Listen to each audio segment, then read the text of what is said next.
Have you ever just really heard that bell ring at the end of a nice meditation? It's like, ugh. Ajahn used to say that's like pouring hot water into a cold glass. It's a very good simile. The glass has to sort of expand quickly. It's much better if you can just go slowly at the end of a meditation. You don't waste all the beautiful peace and happiness which you've got. Anyway, that's about the meditation. Now the Dhamma talk. And please apologize to you for not giving any talks to you during the rains retreat. But it's always a good opportunity for other people to take on this seat here and listen to some talks. One of the things I was teaching somewhere, so even though I don't come to Namo to teach, there's still many other people can talk and give wonderful teachings and learn. If you're ever interested, hopefully that somewhere in the library you can still find these. Some of the early talks which I gave here. I mean, I've been even here in Namo for about 41, 42 years. So it'd be fascinating for you to go into the library and get the earliest talk you can possibly find of AjahnBrahm. At that time, I was not very good at giving talks. Many people would get to the door and walk out if I was going to give the talk that night. And I still remember one of the people from Singapore finding one of those early talks, just to find out how I changed over all these years. And when she listened to that talk, she came up to me and said to me, "That's the worst talk I've ever heard in my life." But then afterwards you go over to Singapore and give talks to thousands. Why? What's the difference? It's not the audience, but after a while you learn how to present these incredible teachings of the Buddha in a way which really can hit home to people. I think you all know me well enough by now. I remain inspired by some of the teachings you hear, from the Buddha. They're incredible. And somebody reminded me of one of those teachings, one of our admin assistants or admin workers, because it's a story I haven't told for years. And that's of the 7 monks in the cave, El. Thank you for reminding me of that. Because it's a story which pertains to our modern life, but also which actually has a very powerful, deep meaning. And of course it mentions 7 monks in the cave, because that's how it was written in those days. But there were 7 monks meditating in this cave. And then these bandits, they got up to some no good, dealing drugs or stealing, and they found that cave in the middle of the jungle. And they thought, what a wonderful hideout this would be. The police and other authorities would never find us in here. But there was only one problem. The monks had found it first. So the thieves, they just wanted to kill all the monks, to murder them, to make sure they dumped their bodies somewhere in the jungle and let the animals eat them. And that means that their hideout would not be found. So they said, "We're going to kill you all." Now the head monk, I don't know why this is with head monks, was a very good speaker at this time. And he managed to convince the leader of these robbers and bandits, "Please let us go. We're monks. We keep our precepts. We don't tell lies. If we say a promise, we'll keep it. So we won't tell the authorities where you are." And the head monk was so convincing. The head of the thieves said, "Well, okay, but I insist on killing one of you in front of the others as a warning. As a warning, so if any of you tell the police where this cave is located, we will come after you and we will capture you and we will kill you too. Just to show how serious we are, the leader of these bandits said. And that was the best the head monk could do.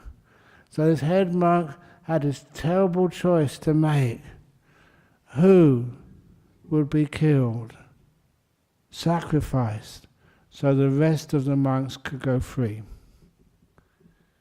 Now, listen carefully.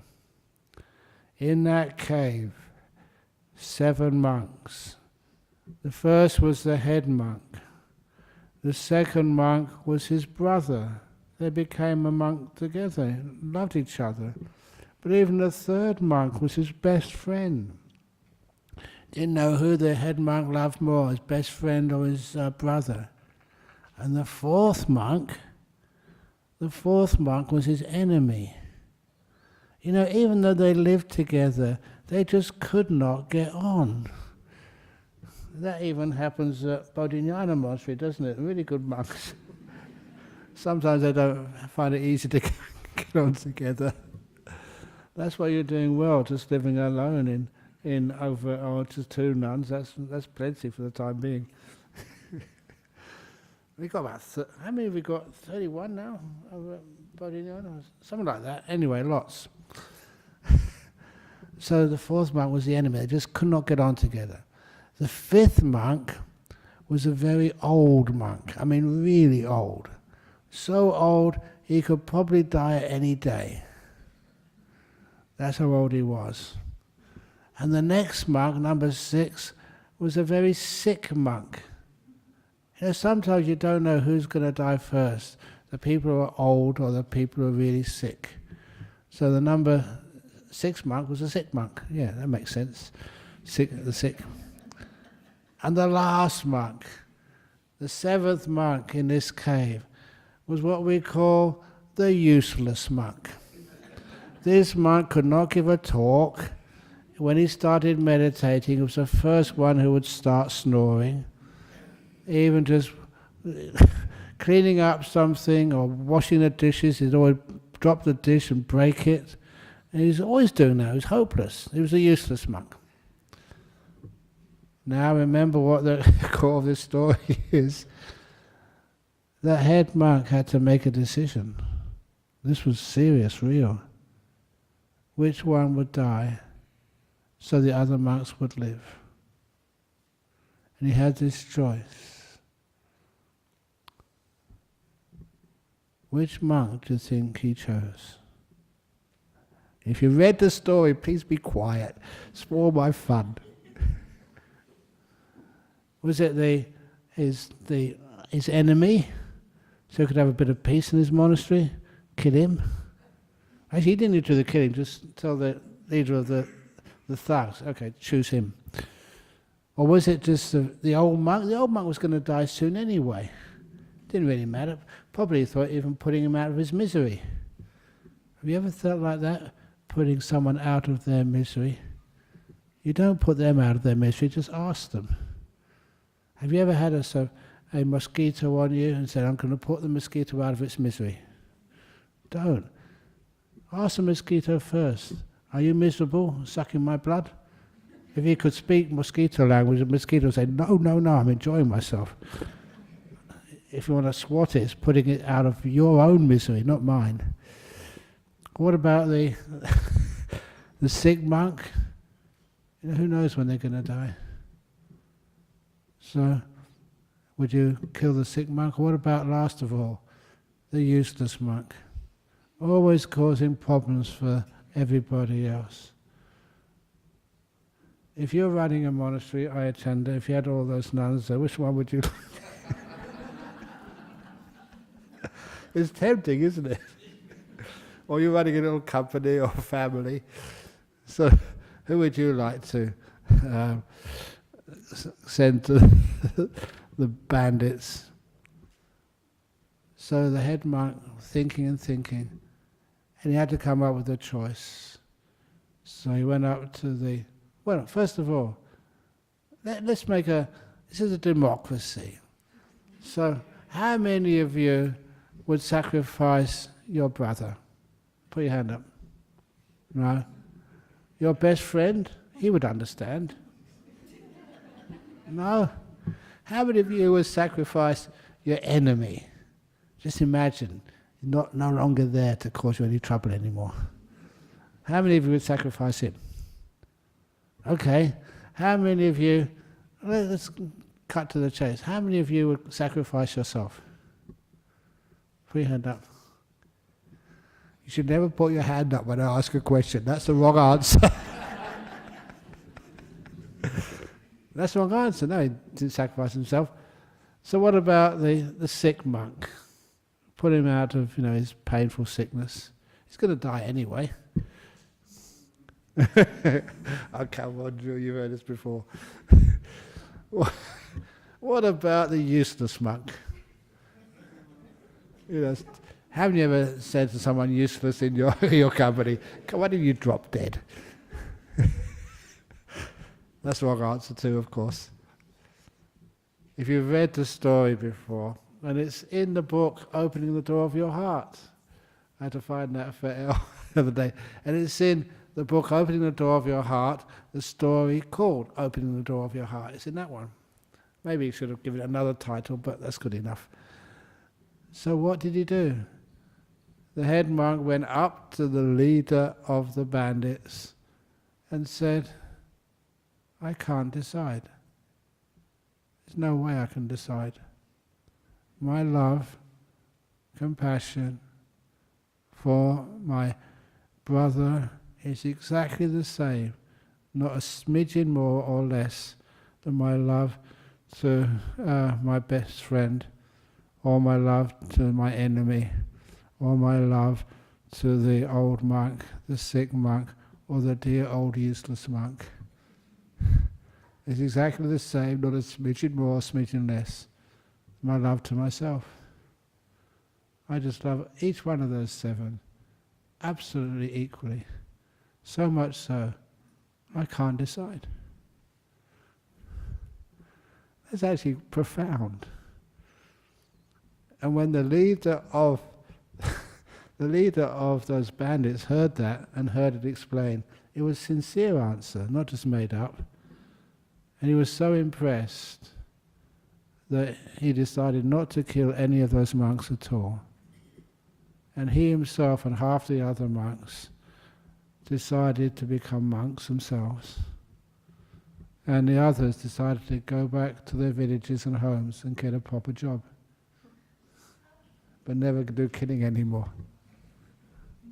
And that's actually based on a Theravada story, Talaputta Thera. It's changed a lot from the actual story in the Theravada as part of the suttas, but still, it's something which kind of inspires you. The usual response is, "Oh, he sacrificed himself."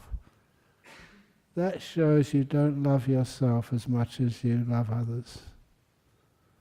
It's not just doing something wise and wonderful. It's showing that you haven't developed this loving kindness to all beings. And because of that, many people have burnout. Many people feel guilty. How many people could forgive others for something you can never forgive yourself? That's really weird. Sometimes lots and lots and lots and lots of people come up to me and tell me their problems and some of the difficult things they've done in their life, and they wish they hadn't have done it. And I say, okay, you're forgiven. They can't. They can forgive other people for making mistakes, but they tend to not be able to forgive themselves. Why? It's not being fair. Isn't this a country, Australia, where people are supposed to be fair? Fair go, mate. So why can't we forgive ourselves? We've been brought up, ever since we were small, of always trying to sacrifice ourselves for the sake of the happiness of others. Some of you have. Others say, well, it's either that or I will just be selfish and look after myself. Both options never really make any sense to me. Can't we have that third option? Of looking at yourself, not a smidgen better or worse than anybody else.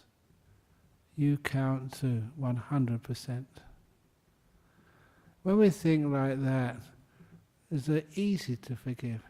I forgive anybody if I can forgive that myself. And of course you forgive everything. Anyway, when you do make a mistake, I love the idea of mistakes. When you make a mistake, you don't hide it. You kind of make fun of it. You laugh with it. Some of the mistakes which we have made, I know some of the mistakes you have made. I remember once I just asked on a hot day at Bodhinyana Monastery, I said, look, I'm really thirsty. Is there any apple juice down in the kitchen? One of the Anagarikas went down and got me some apple juice. That's what he said it was. When I started drinking it, it was cooking oil.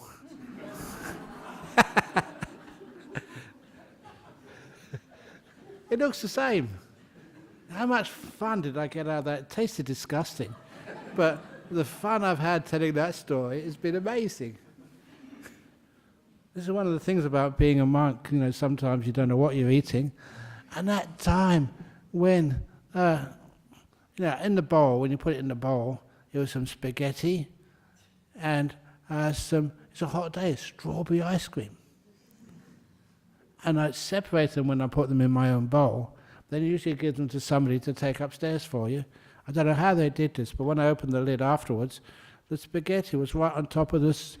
No, the strawberry ice cream was right on top of the spaghetti. In those days, I was only eating one meal a day. So have you ever had, you had to eat it. Have you ever eaten strawberry ice cream on spaghetti? Why do you all sound so disgusted? Because it is disgusting. But anyhow, instead of just feeling disgusted, you tell it to everybody. And one of the other mistakes I made. Now, I'd just taken over from, those of you who remember him, Ajahn at Bodhinyana Monastery. And we were doing a lot of building work, and I was doing a lot of building work as well. I wasn't just being this person who was a consultant. I was right in there with, I've got some wonderful stories, they keep coming up. This is, first of all, mixing cement and concrete and doing all sorts of work. And I still remember this one day that I'd just been finished mixing up some concrete. If you ever mixed up concrete, you get the cement all over you. So my robes were half brown and half grey. Same with my face. Just cement all over me. And then I heard this, please excuse me, but I'm just being real. It's a Sri Lankan woman, very high class, because she came in a very expensive sari, but much jewellery as well. She had so many bangles on her that when I first heard her come into monastery, I thought it was an ice cream truck, honestly.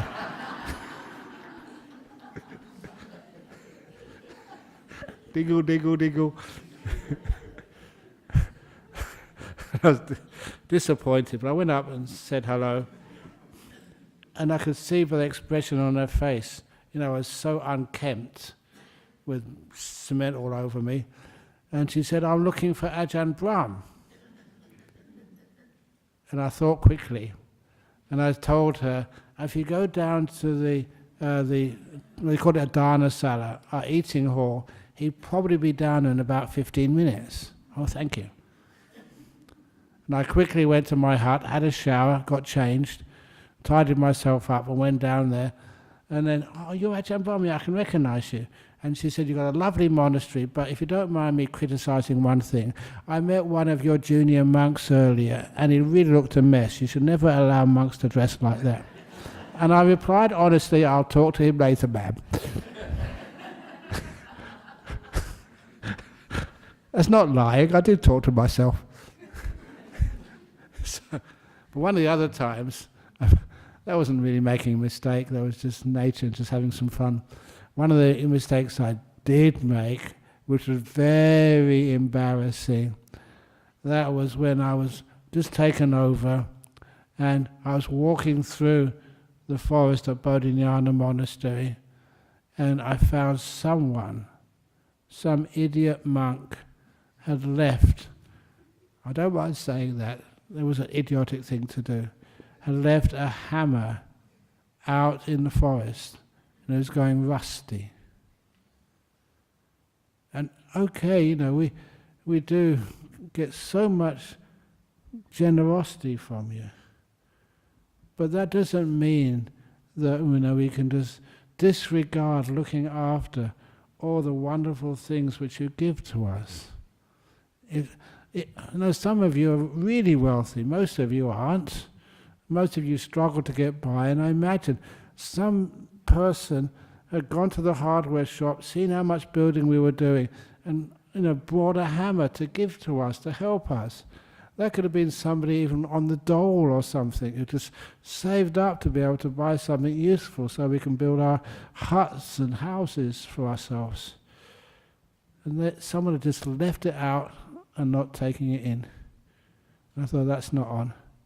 I needed to give a talk to all the monks there at the time. Now, my talks these days are really nice and soft and kind and sometimes good fun. But that evening, no. I got all the monks in the hall, and it was more like, I don't know, who gives talks like this? Like fire and brimstone. I said, look, this is not acceptable. This is not using the gifts of faith which our great lay people give us and just looking after them and caring for them. You can't do this, it's really wrong. And I don't want to see this ever again. Things like that, but really firm. Even now it's hard for me to say things like that, even though I'm trying to act the best I possibly can. And all those monks who were there at the time, I remember the novices and even the lay people. Nicholas, were you there at that time? I don't remember, okay. But anyway, they were all sitting dead straight. No one was slouching. That kind of, they were afraid. What would I do next? And then I asked, who was it? And the most disappointing part of that was none of those monks admitted it was them. None of them. And I thought I maybe have laid it on a bit too hard. And they were afraid to tell me. So I walked out of the hall really disappointed, as you would. I don't harm or hurt anybody if they make a mistake. They usually get forgiven.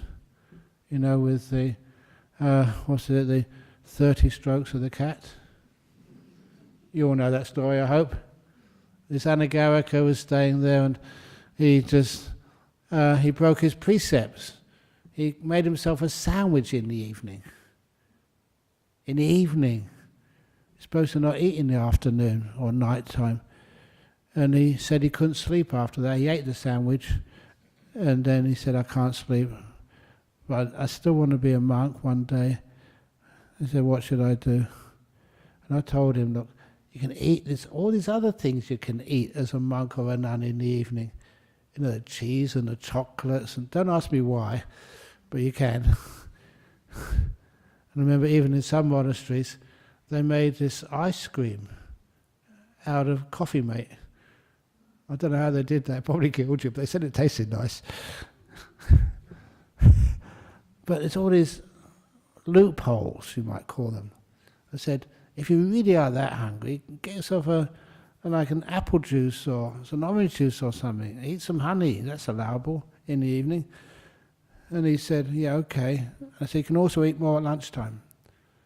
But then he said, okay, but. He said, I need to be punished. He was one of these young men who thought if he wasn't punished, he would do it again for sure. That's what he told me. If you don't punish me, I'm sure I will give in and do it again. So I had to punish him. You know the punishment I gave him? 30 strokes of the cat. Oh, come on. You say that in Australian history. That was a whip which they used to whip the prisoners with. He thought I was going to do that. His face went white, and then the white clothes he was wearing. And then I explained to him in the Buddhist monastery what 30 strokes of the cat meant. At that time, we had 2 cats in our monastery. Easy to find. Find one and stroke it. 1, 2, 3. Learn some compassion and kindness. That's the only punishment which it would ever give, not really a punishment. Please learn some more compassion and forgiveness by stroking a cat. And anyway, and this time, not one of those monks, and I really trusted those monks. What am I teaching them? They don't just say it was them. And I walked out feeling really despondent. As I walked out of that hall, I got this great insight, kind of. I turned around and asked all the monks to sit down. When they all sat down, I told them, I said, I've now figured out why none of you confessed. Because I suddenly realized I was the one who left the hammer out in the bush. And I'd totally forgotten about it. I'm busy, monk, do this and do that. I'd totally forgotten about it until I'd blamed everybody else. Fortunately, they thought it was very funny. So did I, so I've told that story many times. How many times have you blamed others? It's something actually you've done yourself. Please tell the others and have a good laugh, good fun. You learn a lot about that. It wasn't my fault, I don't know, because I'm often interrupted by doing this and doing that and having to do something else. So it's understandable. But I learned never to do that again. Embarrassed.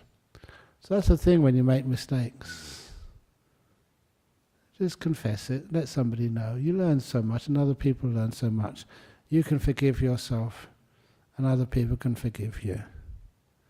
When you do that, life is so much more fun and peaceful and easy. Do you want to punish all the people who've hurt you? Would you want to? Honestly? Some people think, no, that just keeps the whole cycle of inflicting discomfort and disease to others. It never stops that way. I don't know that if you've seen this. This was a little movie which I saw as a kid, so it's quite kosher for me because as a monk you're not supposed to watch movies. But this was when I was a small kid. Laurel and Hardy. Remember those two? They're comedians, US. And anyway, they were trying to sell Christmas trees door to door, and I think they scratched somebody's house, and then the guy whose house was scratched said, "You're not going to get away with that." And so he scratched their Christmas tree, or he broke the Christmas tree to teach him a lesson. And Laurel and Hardy were not going to stand for that, so they broke down his door, and then he broke down their car, and then eventually, tit for tat. You know what that means? You do this and I'll do something more. And then eventually, Laurel and Hardy's new car was all a mess on the floor, and this guy's house was totally destroyed. Why do we do that even today? You killed our friends, we're going to nuke you. That Laurel and Hardy little comedy meant so much to me when I was young. Just what happens when we're trying to give tit for tat. You hurt me, I need revenge, and I'm going to take it. As a monk, we learnt we never seek for revenge at all. What was it? In the Thai tradition, I was always learning that if, for example, if somebody burgles your house and steals things from you, do you feel upset? Do you want to get back at them and just punish them for stealing in your house? How I was kind of taught in the Thai tradition, if someone does something which hurts you, you think, well, maybe it's just karma from the past. I must have done that to somebody else in a previous life. You can't prove that, but nevertheless, it means you don't have to do anything more. And every time I was saying this to Venerable Wimoka today, when I come here, these days I do have a little tablet, which to check my emails on. And I was asking, should we lock the doors of the monks' quarters? I said, you might as well. Because one day, when we were doing some ceremony in one of the other halls here, that a burglar came into the monks' quarters, and one of the things they stole was my tablet with all my emails on them. I was so happy, honestly.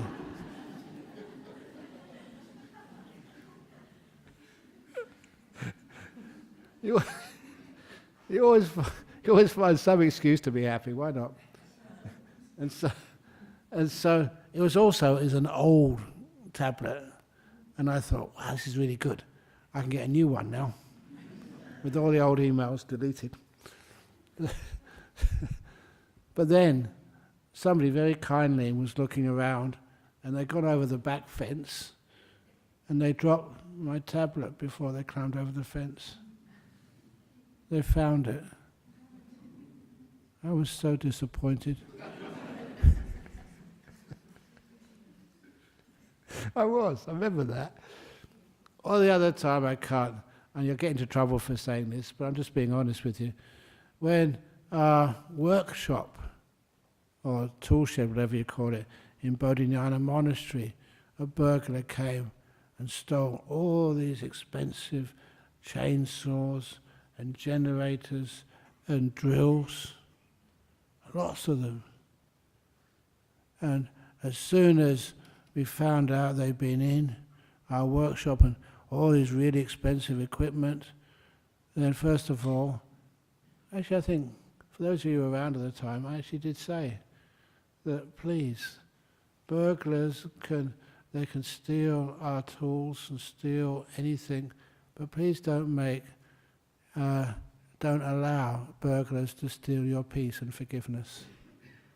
That's more valuable than anything else. And I meant that. But more than that, that when we actually had a look at what was stolen, it was all insured. So it was insured for the amount it was worth when you first bought them. And now they were old and used.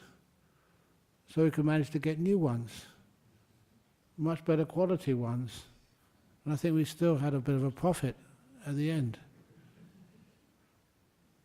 So I was still trying to find out who that burglar was to thank them and invite them back. I think we need some more chainsaws now. It's a plus for us. How come we think like that? Basically, why not? The tools aren't there anyway. And why does a person steal anyway? Sometimes people are just desperate, maybe for drugs or whatever. Can we show them another way of being happy so they never need to steal again? You may think I'm idealistic, but I'm a monk, I'm supposed to be. But it's a much better way of living. And you always tend to come out on top somehow. I don't know why. So, that's like forgiveness. It's even more forgiveness. To forgive, you have to have some hurt inside of you first of all. And you keep that for a while and you realize that's not helping anybody. And instead you just let it go. So you can forgive anybody for anything. But the people which is hardest to forgive is the people you live with, closest to you. They're really hard to forgive. Why is that? I remember the story I read in this book a long time ago, and this was in the United States somewhere, and someone was trying to jump off a bridge, and this Christian guy came past and just said, "Please don't jump off the bridge. You know, why you want to do that?" He said, I'm old, no one loves me." He said, "How old are you?" And he said something like 62. And this man said, "Hey, I'm 62 as well, really 62. I'm not making it up. We're both the same age. What religion are you?" He said, "I'm a Christian." And the guy who's trying to stop him said, "I'm a Christian too." And he said, "Now what denomination?" He said, "I'm a Baptist." And the guy trying to stop him said, "I'm a Baptist too." "What type of Baptist?" He said, "Southern Baptist." "Yeah, me too, I'm a Southern Baptist." And give some more details. It's Southern Baptist under the 1956 Reformation Act. And the other guy said, "You're one of those?" And he pushed him off the bridge.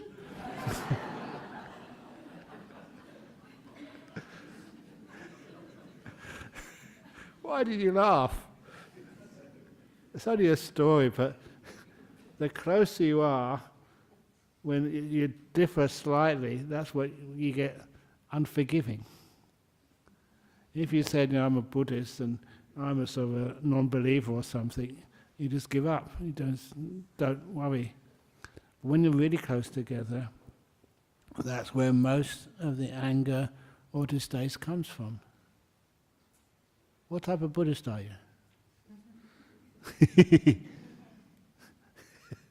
Are you a forest Buddhist?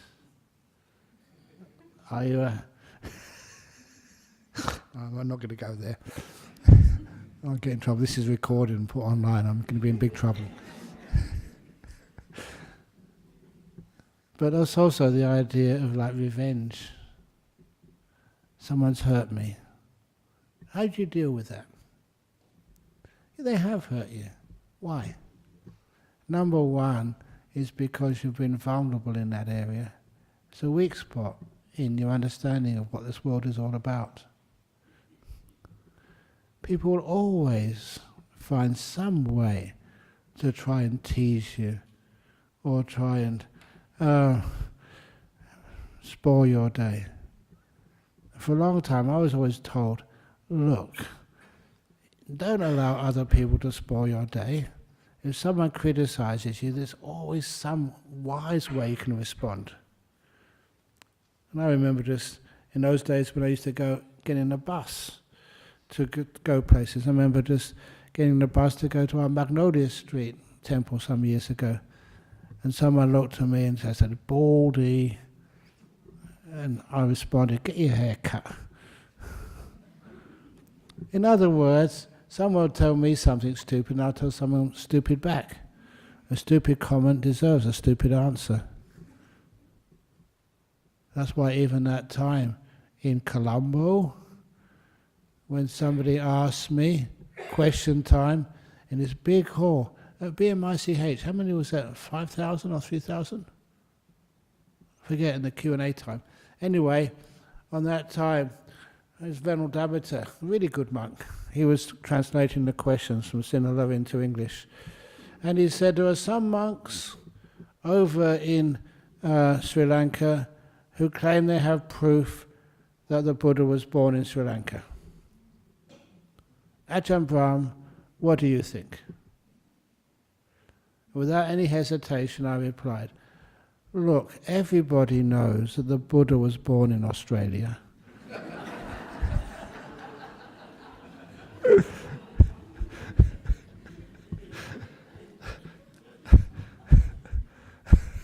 And that was an answer. That was an answer even Venerable Dhammaloka hadn't thought of. And he cracked up laughing before he could translate it into Sinhala back.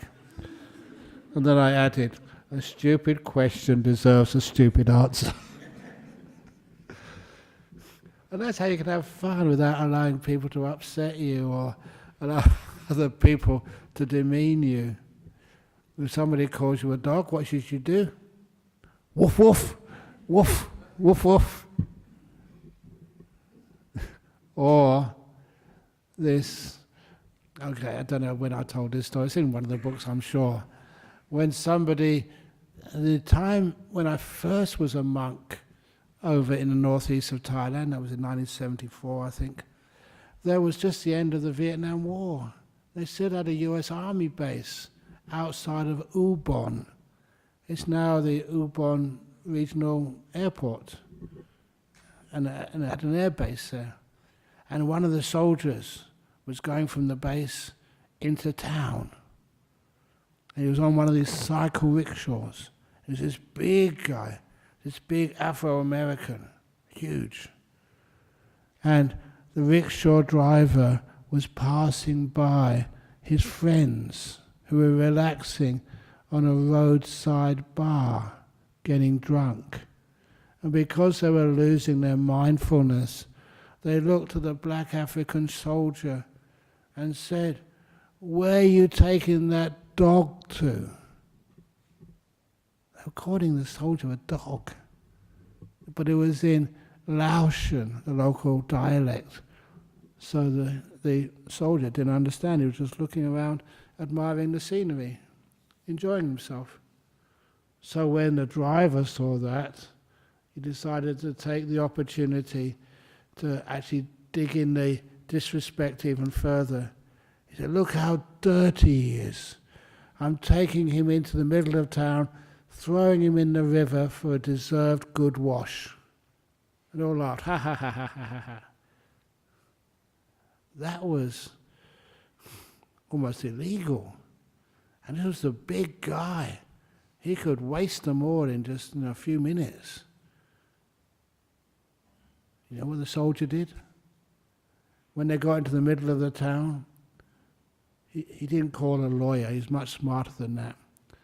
He got out of the rickshaw without paying. When the driver shouted out, my fare, dollars, money." That's as much English as the driver knew. And then the soldier replied in perfect local dialect, "Dogs don't have money." And I always remember that. If you don't get upset and keep your cool, you can always there's always some benefit in there somewhere. But if you lose your cool, get angry and start a fight, everybody loses. That's one of the reasons why, if ever, people mistreat you, abuse you, or say wrong things about you, just never get upset. Keep your cool. And even this one time in Bunbury Beach, you know Bunbury Beach? This was again many years ago.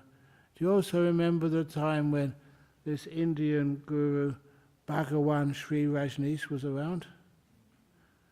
But anyway, he got some bad publicity here in Australia. He was trying to move here. But anyway, on this day, that I was sitting quietly on the beach, meditating in the afternoon. I used to go and teach in Bunbury Prison in the evening. But during the afternoon, had a free afternoon, just sitting quietly on the beach, minding my own business. No one else was there. Then I heard whoosh, past my ear. Somebody was throwing stones at me. Then another one came past my head. Whoosh. And then I heard the sound of these boys.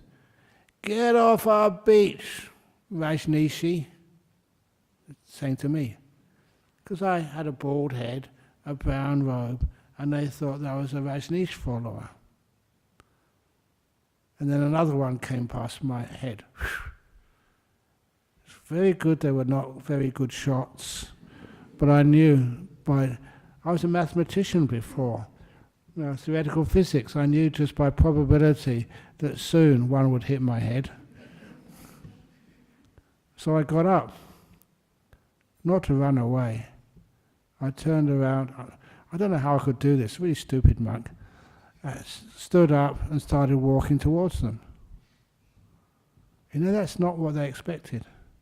There's about maybe 8 or 9 young 14, 15-year-olds throwing stones at me. Get off our beach, Rajanishi.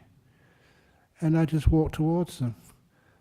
And all of them except one ran away. When I went up to their leader, then I said, look, I'm not a Rajneesh follower. I'm a Buddhist monk. That's totally different. And even if I was a Rajneesh follower, that's not a good thing to do, to throw stones at anybody. You know, we don't approve of that.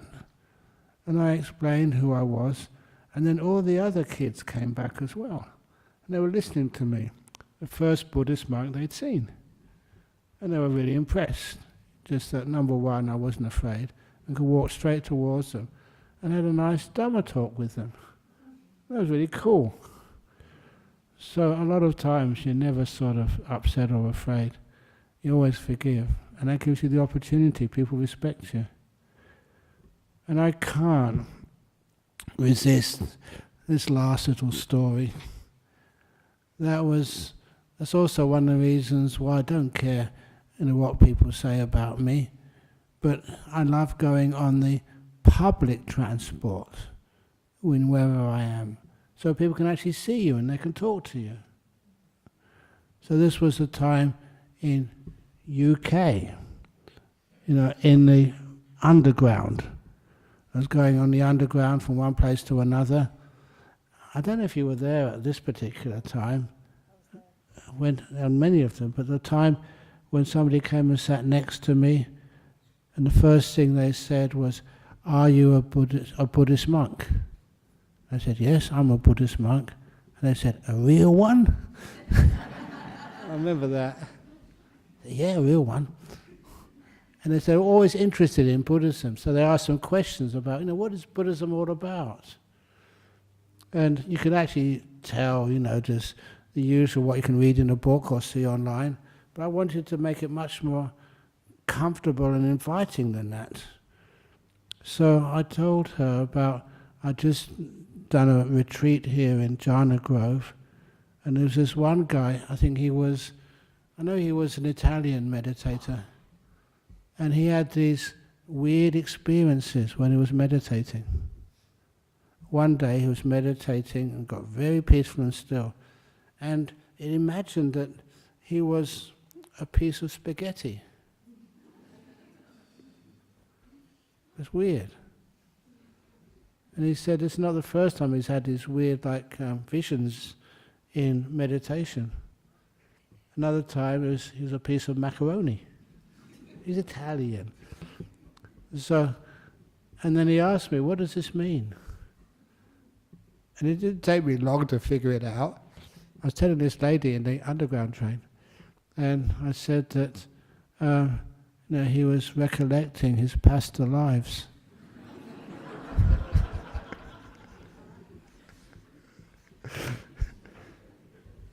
But it's true, past lives, yeah.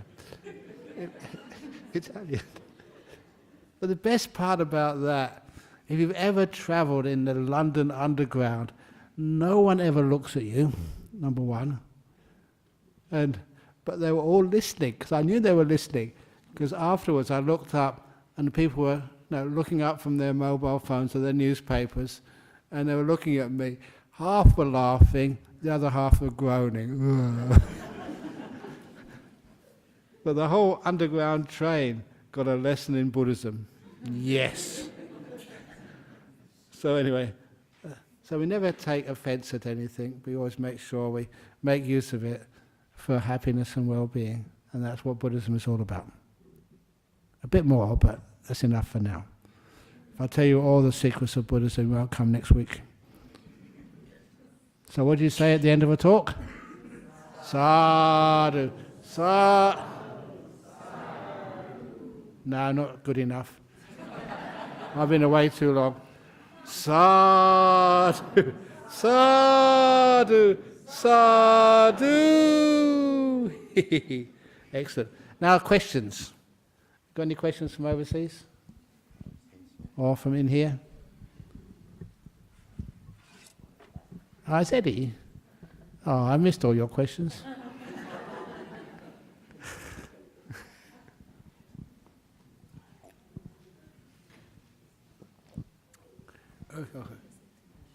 Oh, yeah. AjahnBrahm.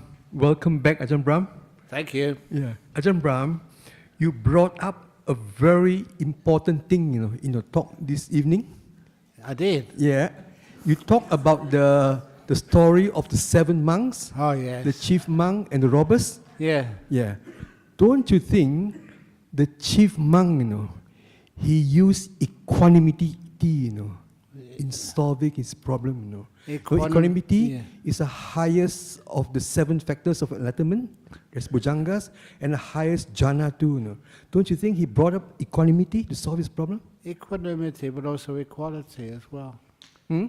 Equality, non-discriminating. No matter who you are, no matter what you look like, no matter where you come from, no matter how ill or healthy you are, no matter if you're close to death or if you've just been born. There's non-judgment between people. Each one of you should be treated with respect. And when we don't treat people with respect, I mean, that's just... Have you ever not been treated with respect sometimes? And that really just hurts. And it's unnecessary. So that's what those robbers... It's very easy to treat a robber with fear because they may have swords or knives with them. Or treat them with disrespect. So even those little kids who didn't understand who I was, throwing stones at me, I respected them. So you can go up to them, you don't try and hurt them, or you just, how can I be of service? That's a beautiful respect which we have. Ajahn, can I just share something quickly? Yeah, of course. Yeah. You're going to do it Ajahn anyway, Brahm, so I say yes. About, say, a year or so now already, okay? Yeah. Yeah. Whenever I have problem, I would bring up equanimity, Try that, people, equanimity. Yeah. With the thought of equanimity, half the problem goes off, Yeah. Then I'll put in impermanence, no self, emptiness, all this. And it helps a lot. Of course. Yeah. It helps totally. 100%. Yeah. I remember your story about the toothache. You said toothache. Oh, yeah, yeah. So you went off this thing. Yeah. So if your mind keeps harping on that toothache, it becomes bigger. Yeah. So once you don't think, the mind's foreign out, you don't think of it, it just goes off. Indeed. Wonderful. Thank you, AjahnBrahm. No, thank you for your question again. Next one. Any from overseas? Oh yeah, I've got them here. Here we go. Oh my goodness. Okay, the first one from Mr. Trump. Oh, sorry, my glasses are not.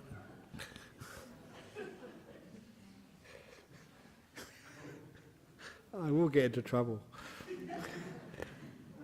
Question from Bolivia.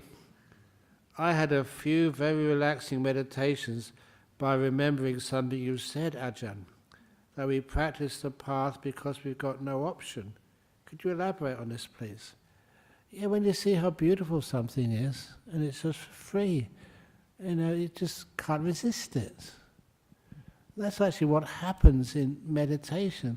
Sometimes you start getting a bit of peace in the mind, and it's so gorgeous, so beautiful. Of course, you get attracted to it.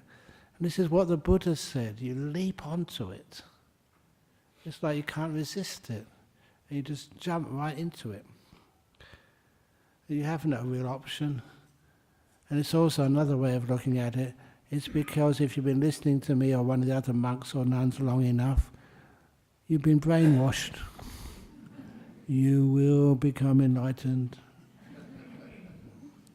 Listen to me. Look at the stick. You will get jhanas. You will get jhanas.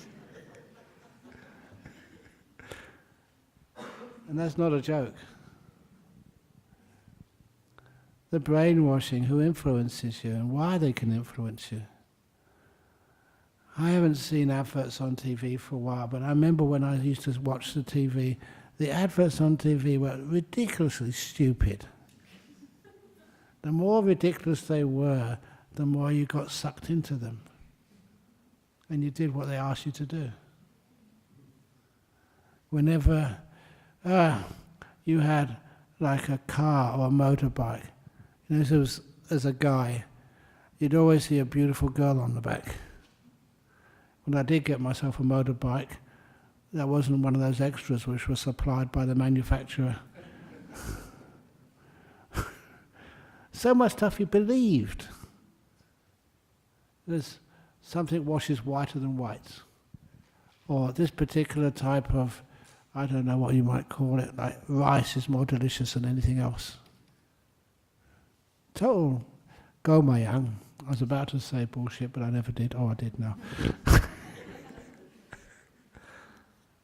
Why do you do that?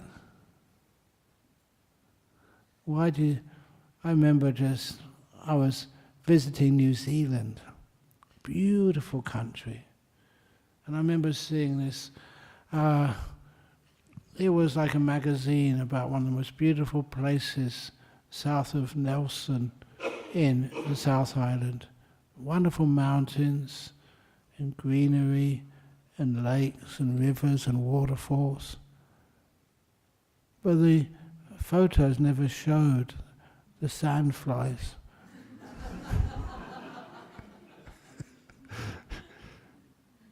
They would never do that.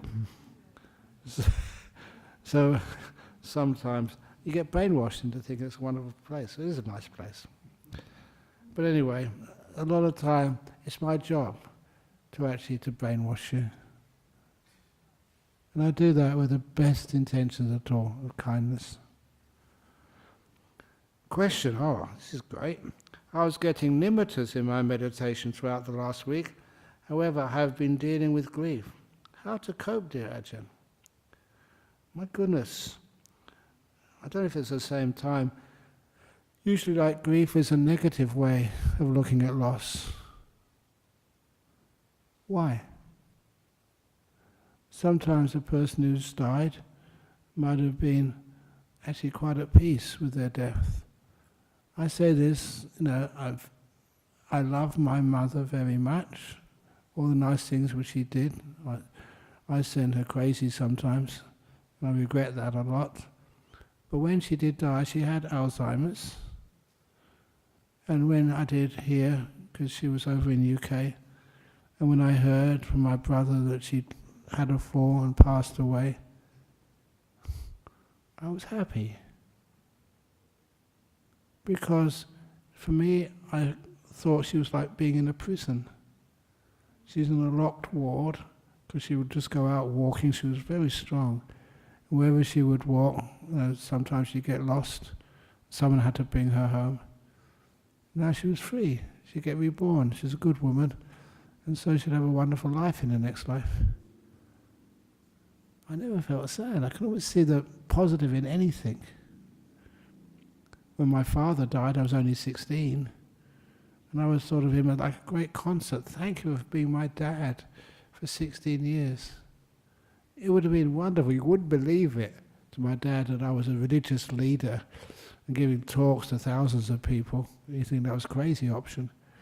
But nevertheless, that's how I turned out. And he would have been so proud of me. But nevertheless, 16 years. Thank you for what you gave me.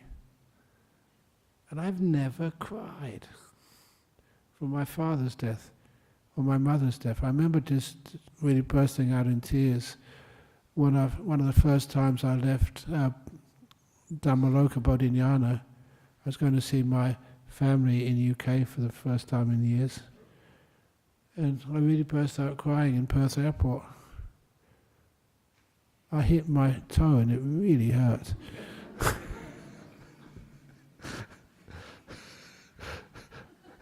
That's true.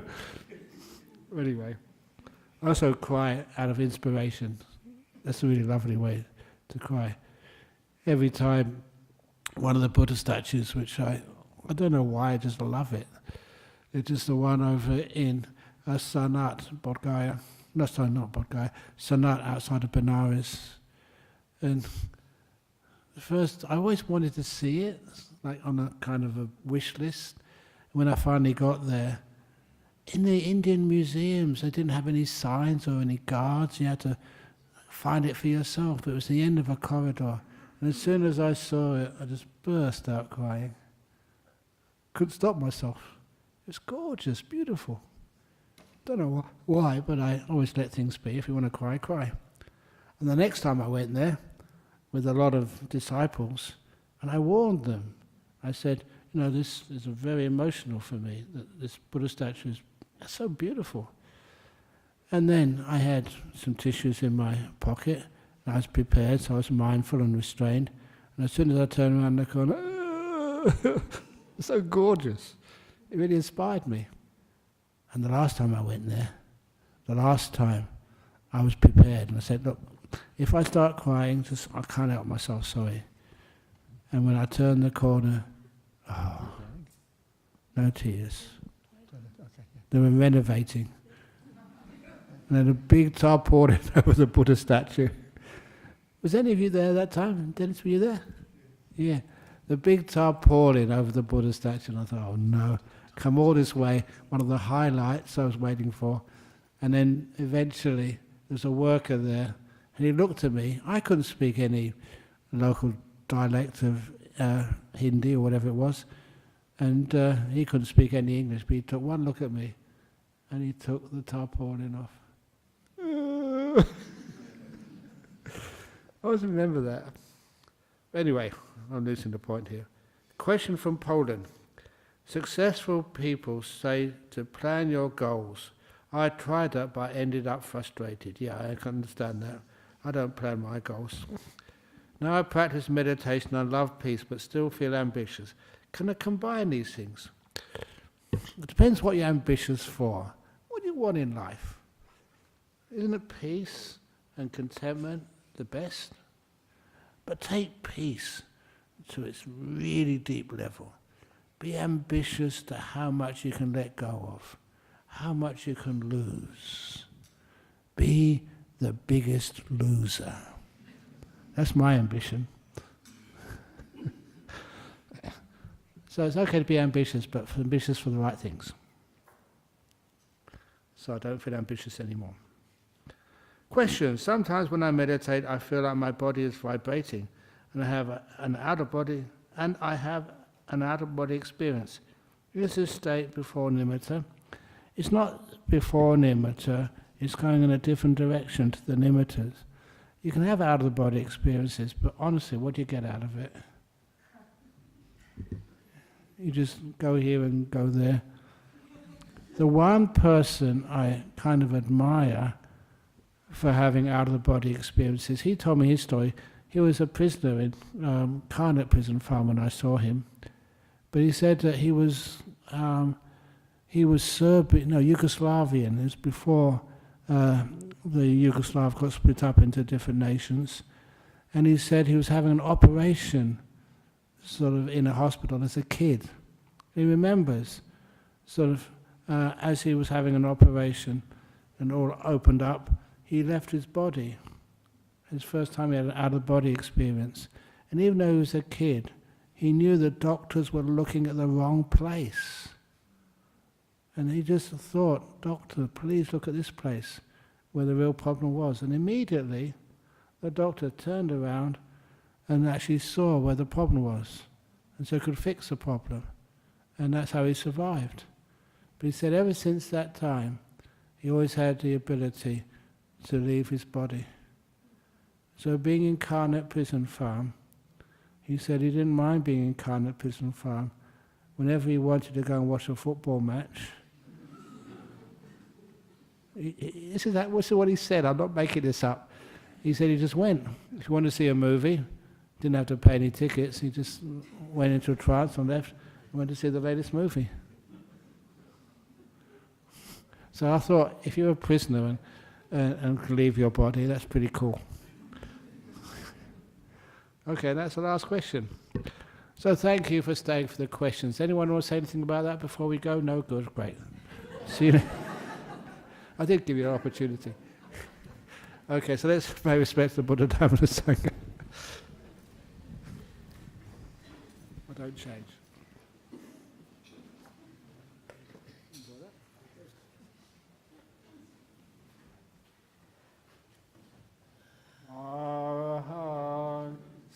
Samma Sambuddho Bhagava Buddhang Bhagavantang Abhivademi Suakato Bhagavata Dhammo Dhamma Namasami Supatipano Bhagavato Sāvaka Sangho Sangham Namami.